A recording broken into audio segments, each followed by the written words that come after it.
So today we will be discussing on aerobic respiration, anaerobic respiration and bacterial fermentation. So all living cells, they depend on biochemical reactions to maintain homeostasis. So metabolism is the total of all the chemical reactions that occur in the cell. Metabolism is also classified into two parts, that is catabolism and anabolism. So in catabolism, large and complex molecules are broken down into smaller, simpler molecules with the release of energy, while in anabolism, it involves the synthesis of complex molecules from simpler ones with the input of energy. Microbes can be metabolized a wide range of organic as well as inorganic matter, from complex organic molecules like cellulose to inorganic molecules and ions such as atmospheric nitrogen, molecular hydrogen, sulfide, manganese ions, ferrous ions and ferric ions. By metabolizing such substances, microbes chemically convert them to other forms. In some of the cases, they produce chemicals that can be harmful to other organisms, whereas in others, it produces substances that are essential to the metabolism and survival of other life forms. So now we'll first see aerobic respiration. So aerobic respiration is the aerobic catabolism of nutrients to carbon dioxide, water and energy. And it involves an electron transport system in which molecular oxygen is the final electron acceptor. For most of the prokaryotes and eukaryotes, they use aerobic respiration to obtain energy from glucose. Microorganisms, they employed several metabolic pathways to catabolize glucose and other sugars. They degrade this sugar to pyruvate and other similar intermediates by three different routes, that is glycolysis, pentose phosphate pathway and Ettner-Dordorf pathway. In glycolysis, this glucose is phosphorylated twice and eventually it is converted to 1,6-bisphosphate. In this stage, it does not yield energy, but two ATP molecules are expanded for each glucose molecule. The enzyme fructose 1,6-bisphosphate aldolase, it catalyzed the cleavage of fructose 1,6-bisphosphate into two halves, each with a phosphate group. So one of the product, that is glyceraldehyde 3-phosphate, it is converted directly to pyruvate in a 5-step process. The dihydroxyacetone phosphate can be easily changed to glyceraldehyde 3-phosphate. So this glyceraldehyde 3-phosphate is first oxidized with NAD as the electron acceptor, and a phosphate is simultaneously incorporated to give a high energy molecule called 1,3-bisphosphoglycerate. The high energy phosphate on the carbon 1 is subsequently donated to ADP to produce ATP. This synthesis of ATP is called substrate level phosphorylation. The phosphate group in the 3-phosphoglycerate, it shifts to carbon 2 and 2-phosphoglycerate is dehydrated to form a second high energy molecule, that is phosphoenol pyruvate. This molecule, it donates its phosphate to ADP, forming a second ATP and a pyruvate.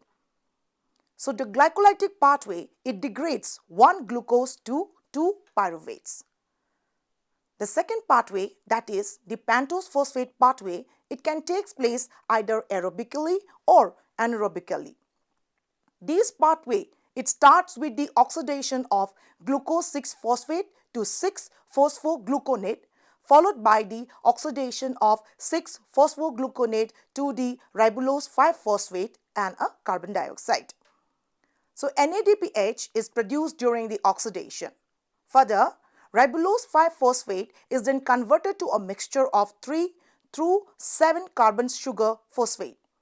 So the overall result is that 3-glucose 6-phosphate, it is converted to 2-fructose 6-phosphate, glyceraldehyde 6-phosphate and the 3 carbon dioxide molecules.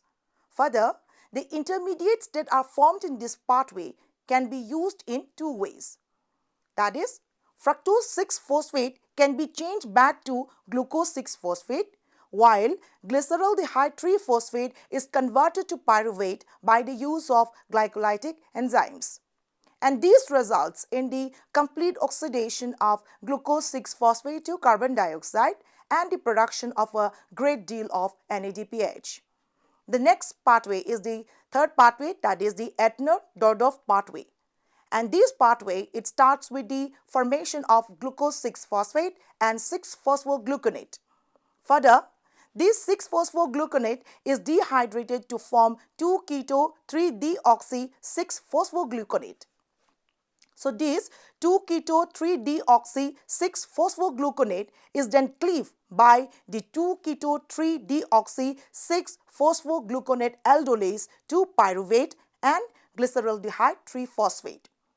The glyceraldehyde triphosphate, it is then converted to pyruvate via the glycolytic pathway. This pathway, it yields 1 ATP, 1 NADPH and 1 NADH per glucose metabolized.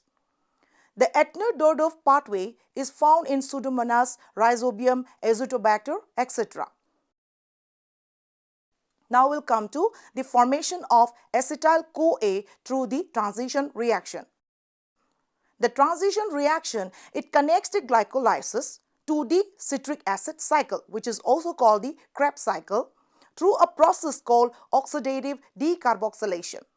So this transition reaction, it converts the 2 molecule of 3-carbon pyruvate from glycolysis into 2 molecules of the 2-carbon molecule acetyl coenzyme A, or which we commonly call it as the acetyl-CoA, and 2 molecules of carbon dioxide.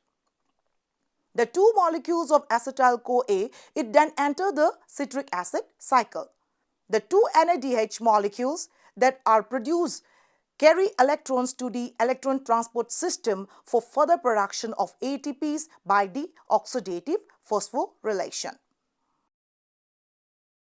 Now we'll come to the Krebs cycle. The substrate for the Krebs cycle, also known as the TCA cycle or the tricarboxylic acid cycle, is the acetyl-CoA. In the first step, acetyl-CoA is condensed with a 4-carbon intermediate, that is the oxaloacetate, to form citrate and to begin the 6-carbon stage. Further, this citrate is rearranged to give the isocitrate. Then isocitrate is subsequently oxidized and decarboxylated twice to yield alpha-ketoglutarate, then forms the succinyl-CoA. At this point, 2 NADH are formed and 2 carbon are lost from the cycle as the carbon dioxide. Then the cycle now enters the 4-carbon stage, during which 2 oxidation step, it yields 1 FADH2 and 1 NADH per acetyl-CoA. In addition, 1 GTP is also produced from succinyl-CoA by substrate level phosphorylation. Eventually, oxaloacetate is reformed and is ready to join with another acetyl-CoA. Thus, TCA cycle, it generates 2 carbon dioxide, 3 NADH, 1 FADH2 and 1 GTP for each acetyl-CoA molecules that are being oxidized. So TCA cycle enzymes are widely distributed among the microorganisms.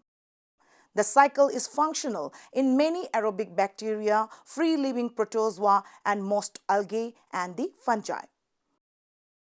So now we'll come to the electron transport chain. The electron transport chain of bacteria, it operates in the plasma membrane. So most of the ATP that are being generated aerobically, it comes from the oxidation of NADH and FADH2 in the electron transport chain.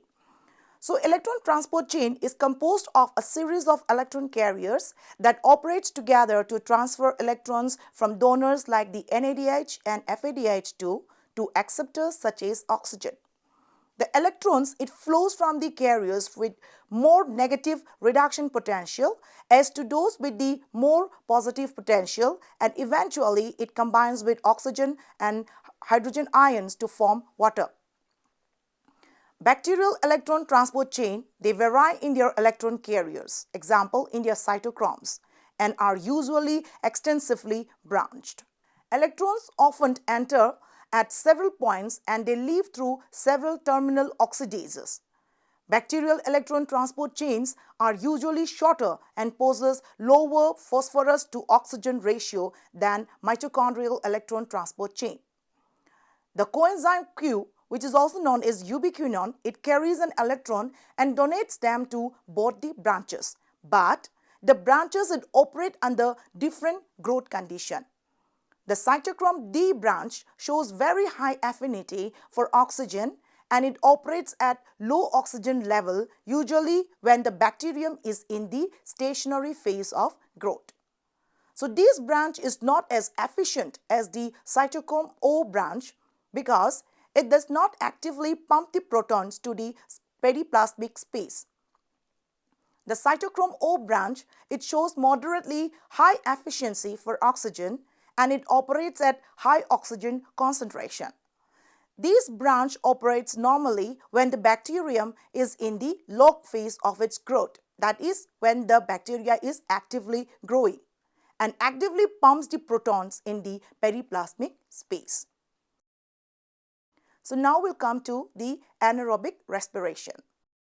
The anaerobic energy yielding process in which the electron transport chain acceptor is an oxidized inorganic molecule other than the oxygen is termed as the anaerobic respiration. Here, the major electron acceptors are the nitrate, sulfate and carbon dioxide.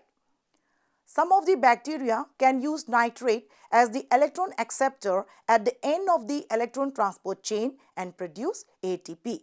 Such process is called the dissimilatory nitrate reduction. So now we'll see nitrate reduction. Some microbes, they are also capable of using nitrate as their terminal electron acceptor. The electron transport system used is somewhat similar to the aerobic respiration, but the terminal electron transport protein, it donates its electron to nitrate instead of oxygen.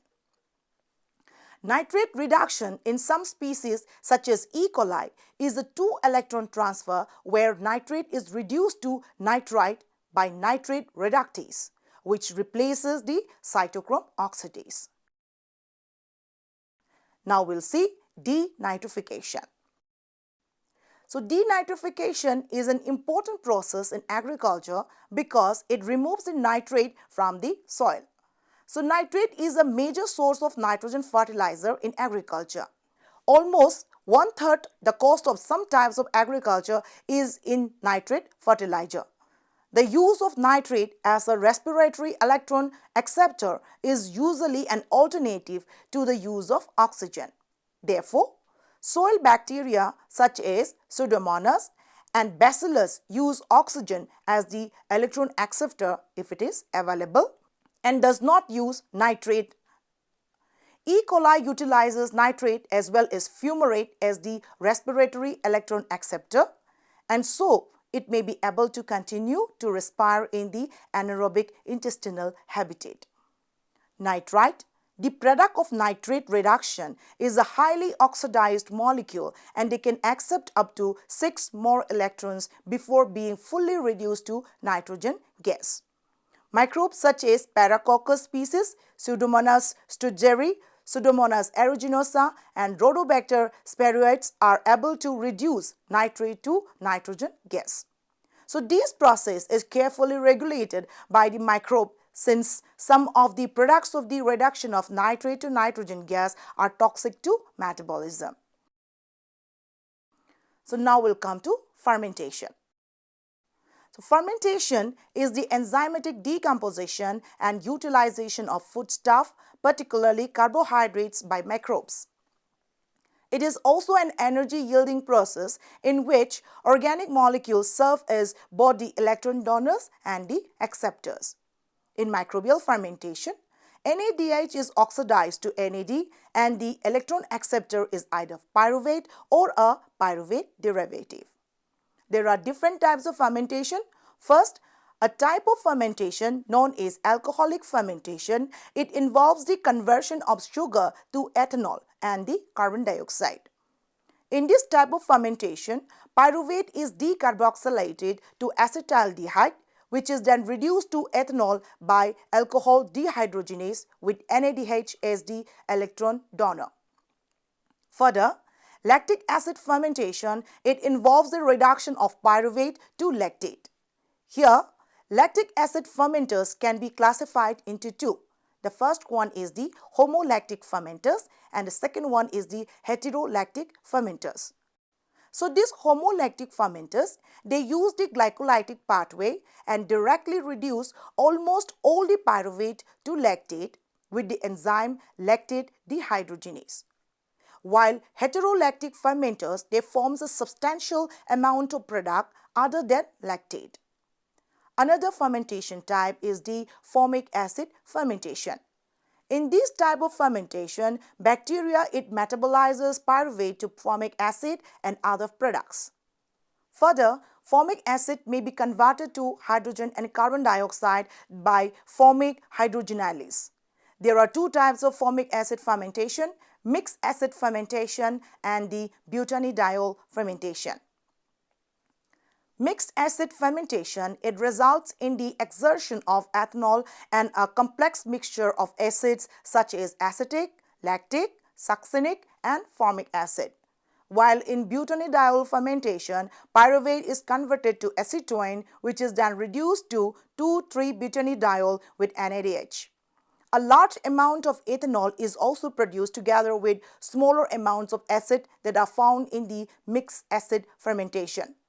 Formic acid fermenters, sometimes it generates ATP while reoxidizing NADH. They use acetyl-CoA to synthesize acetyl phosphate, which then further donates its phosphate to ADP. So that was about the aerobic respiration, anaerobic respiration and the bacterial fermentation. And at the end, I would like to add that microbes employed different metabolic strategies and they can be differentiated from each other based on their metabolic characteristics. So all forms of metabolism, it involves chemical exchange of electron through oxidation and reduction. The transport of electrons between the donor and acceptor molecules through membrane-embedded complexes, it generates an ion gradients across the membrane. This transport of electrons is fundamental to respiration, the oxidative completion of catabolism to carbon dioxide.